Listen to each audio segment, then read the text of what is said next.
Salut à tous, footeuses et footeux de bonne famille, c'est Thomas, fin du match entre Saint-Etienne et Strasbourg, dans ce match d'ouverture de la 14e journée de Ligue 1. Deux buts partout, Hernani, Monet Paquet et Jonas Martin, Aoulou pour Strasbourg. Bon, un très bon match de foot, franchement, que je m'attendais à un truc de merde. Tout ça pour dire que c'était agréable, un bon film, hein, un bon scénario, un penalty, des rebondissements, des égalisations, une équipe qui court après une autre. Je trouve ça intéressant parce que je pensais que Saint-Etienne allait être mais défensif à mort. Je pensais qu'ils allaient attendre. Et je me disais, attendre Strasbourg qui, eux, pour se rassurer un peu, parce qu'ils avancent pas beaucoup au classement. Bon, là, ils sont 18e avec 14 points, comme Angers et Nice.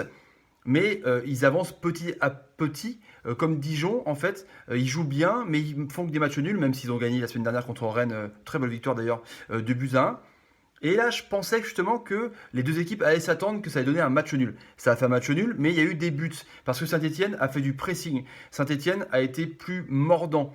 Ils ont juste été un peu naïfs sur les buts de Strasbourg, sur cette attaque d'Acosta-Terrier. D'ailleurs, ils étaient absents à Rennes.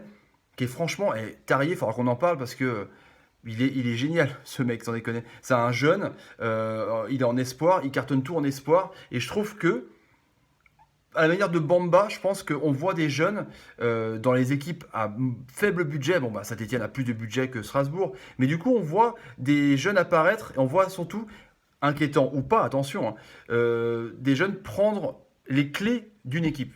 À la manière un peu d'Ousmane Dembélé quand il était à Rennes aussi. Et bah là, Terrier, je pense que c'est un peu, pas le patron de l'attaque, mais presque, quoi. Quand il n'est pas là, ça marche un peu moins bien. Même si la semaine dernière, ça a marché contre Rennes. Mais là, c'était vraiment un peu mieux, je trouve. Du coup, ça a donné un match où Saint-Etienne a essayé et ils sont fait avoir en contre par Strasbourg qui a été vraiment très bien parce qu'ils font des contres assez intéressants. Le milieu Aoulou, Jonas Martin, pareil, Jonas Martin, genre, c'est un très bon joueur. Du côté de Montpellier, j'aurais pensé que ce gars-là aurait été dans des clubs de deuxième chapeau, style Lille, style Nice, style Rennes, style Bordeaux. Il est à Strasbourg, tant mieux pour eux, comme Kakuta, pareil, qui rebondit vraiment de façon enfin incroyable du côté d'Amiens. Mais je trouve que ces joueurs-là, qui ont voulu partir ailleurs, eh ben, ils reviennent dans des petits clubs, et c'est cool pour les petits clubs, mais je pense que des clubs plus ambitieux et plus fortunés, entre guillemets, auraient pu se pencher dessus. Du coup, ça a fait une rencontre intéressante. Bon, bah, du coup, bah, Julien Sablé, ça fait un point en deux matchs. Même si j'étais vraiment. Je sais pas, j'étais inquiet pour Saint-Etienne parce que Oscar Garcia donc s'est fait virer parce que ça marchait pas, parce que même de lui-même, je pense que voilà, après c'est des arrangements, on sait pas trop ce qui se passe, hein. Le mec il se fait virer, mais ça se trouve c'est lui qui veut partir. Après, les mecs qui se combattent parce que il veut pas d'indemnité financière, ça coûte cher parce que le mec il finit pas, il part avant son contrat. Regardez, Bielsa s'il s'en va, ça a coûté 14 ou 16 millions à Lopez alors que lui déjà il a emprunté de l'argent. Enfin bref, on en parlera peut-être dans une vidéo.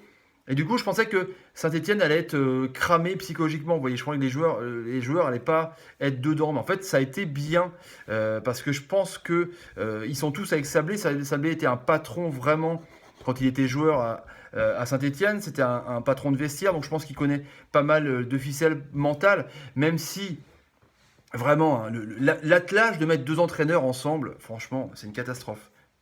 On l'a vu à Rennes avec Courbis-Montagnier. Dès que l'un fait une connerie, du coup, il y a l'autre qui est derrière. Bah oui, les dirigeants, ils ont déjà un entraîneur dans le staff. C'est facile pour eux. Au lieu de chercher une solution ailleurs, ils ont déjà un mec. Là, Sablé, il n'a pas ses diplômes. D'ailleurs, ils prennent des amendes à chaque fois parce qu'il faut avoir le diplôme pour, évidemment, sinon c'est trop facile, je pourrais même être entraîneur. Il faut avoir les diplômes pour pouvoir entraîner, sinon on prend un petit PV, quoi, c'est logique. Du coup, là, Jean-Luc Gasset arrive. Jean-Luc Gasset qui est un peu libéré par Lolo Blanc. Lolo Blanc n'a pas non plus d'équipe, hein. On pensait qu'il allait entraîner une super équipe. Du coup, Jean-Luc Gasset arrive dans les pattes de Sablé, soi-disant pour l'accompagner justement pour ses diplômes, ou justement pourquoi pas aussi être une solution alternative si Sablé fait de la merde. Du coup, c'est un peu la pression. C'est difficile aussi pour un entraîneur. Est-ce que je l'aide? Sachant que si je l'aide et s'il cartonne, je ne serai jamais sur le banc, je ne prendrai jamais sa place.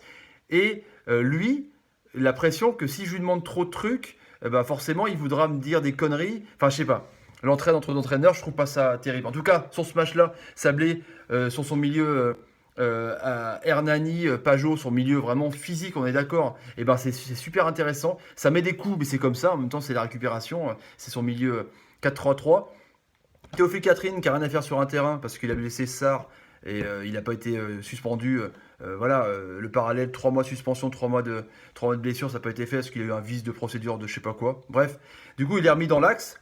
Et Pogba qui était dans l'axe, il le remet sur un côté. Après, c'est des. Voilà, il fait ce qu'il veut, il tâtonne un petit peu le Sablé, mais bon, après, je sais pas quelle ambition philosophique de jeu il a, en tout cas, voilà. Monet Paquet, à chaque fois on fait appel à lui, le KMP, bah, c'est bien, il fait un super but, un 1-2 avec Hernani, là c'est très très intelligent. Le Bamba, pareil, je trouve qu'il met sur le but de Monet Paquet, il fait un super décalage. Il est intéressant Bamba, hein. Je pense que franchement, à la manière de Terrier, j'arrête pas de me radoter là-dessus, mais si les jeunes qu'on voit en France là tiennent le coup, je mets Mbappé dedans, évidemment. Je pense que il y aura une génération, déjà on a une super génération en bleu, mais là, les jeunes qui arrivent encore derrière, même le Augustin, hein, il est bon. Hein. Franchement, c'est intéressant. Pour revenir sur Strasbourg, j'espère qu'ils vont se maintenir parce que c'est vraiment couillu, comme Dijon, de pouvoir proposer une envie pareille quand on est promu. Dijon était déjà là, c'est pas ça que je veux dire.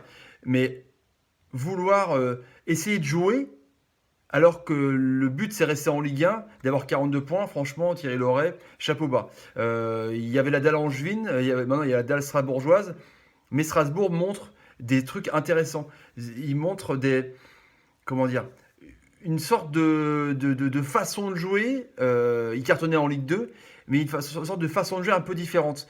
Une sorte de contre mais avec des petites actions rapides. Il y a des 1-2 sur les contres, il y a des débordements très rapides que j'ai pas vu depuis longtemps chez un promu, et ça fait vraiment plaisir, honnêtement.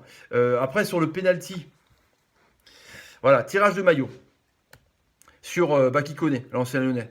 Je sais pas trop, voilà, c'est quand même. Tirage de maillot à la surface. Pour moi, il n'y a pas pénalty. C'est discutable. Après, un pénalty est toujours discutable quand il n'y a pas la vidéo, mais je trouve que l'arbitre voit le mec, comment dire, buter, être déséquilibré par un joueur. Voilà, je sais pas.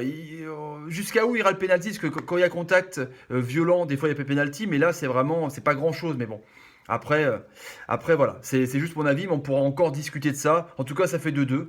Jonas Martin égalise vraiment nickel. Il y a eu failli aussi avoir 2-2 juste avant sur une frappe sur la barre de Ruffier qui a pu que constater. En tout cas, c'était un très bon match. Saint-Etienne reste 6ème. Décroche un peu hein, quand même du peloton de tête avec Nantes, la surprise quand même, avec 4 points de la 5ème place. Et ben, Strasbourg qui grappille. Voilà les amis, à demain pour un prochain débriefing du derby tant attendu, Lorraine-Nantes. Allez, salut, ciao.